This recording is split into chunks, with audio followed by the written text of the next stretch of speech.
ডিউটিতে যাওয়ার সময় গাড়ির ধাক্কা, নার্সিং হোমে চিকিৎসা চলাকালীন মৃত্যু হলো শিলিগুড়ি পুলিশ কমিশনারেটের এক পুলিশ কর্মীর।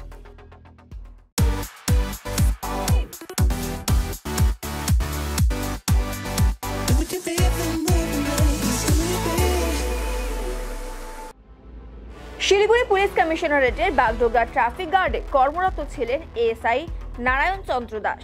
ভারতনগরের বাসিন্দা ছিলেন তিনি। গত 9 জানুয়ারি বাড়ি থেকে বাইক নিয়ে মাটিগাড়ায় ডিউটিতে যাচ্ছিলেন। চাঁদমুনির কাছে বেপরোয়া গতির একটি গাড়ি তাকে ধাক্কা মারে। পায়ে গুরুতর চোট পান তিনি। মাটিগাড়ায় একটি নার্সিং হোমে তার চিকিৎসা চলছিল। পায়ে অপারেশনও হয়, কিন্তু ধীরে ধীরে শারীরিক অবস্থা খারাপ হতে থাকে তার। সোমবার নার্সিং হোমে মারা যান নারায়ণ চন্দ্র দাস।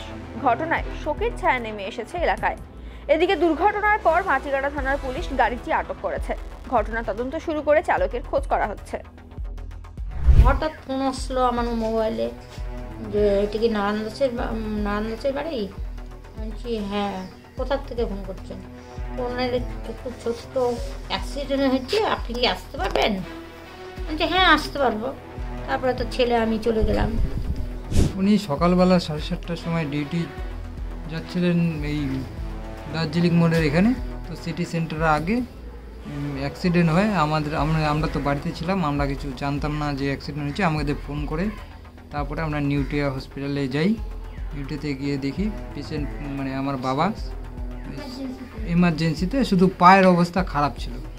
এরপরে যত দিন যায় আস্তে আস্তে ডাক্তার বলে যে স্ট্রোক হয়েছে 40%, তারপরের দিনই বলে যে 70% হয়ে গেছে। এভাবে আমার বাবা আজকে কত হয়ে গেছে। আমি তো বেকার, আমি এখন কিছু করছি না। এটা তো চিন্তার বিষয়। আমি তো কি করে বলবো, আমি তো ঠিক জানি না যে কি ব্যাপারটা কি হয়েছে। আমার শোনা কথায় আমি এখানে অ্যাক্সিডেন্ট হয়েছিল। সামনাসামনি যতটা শুনতে পেলাম, স্করপিওর সঙ্গে সামনাসামনি অ্যাক্সিডেন্ট হয়েছে। উনি ডিউটিতে জয়েন করছিলেন।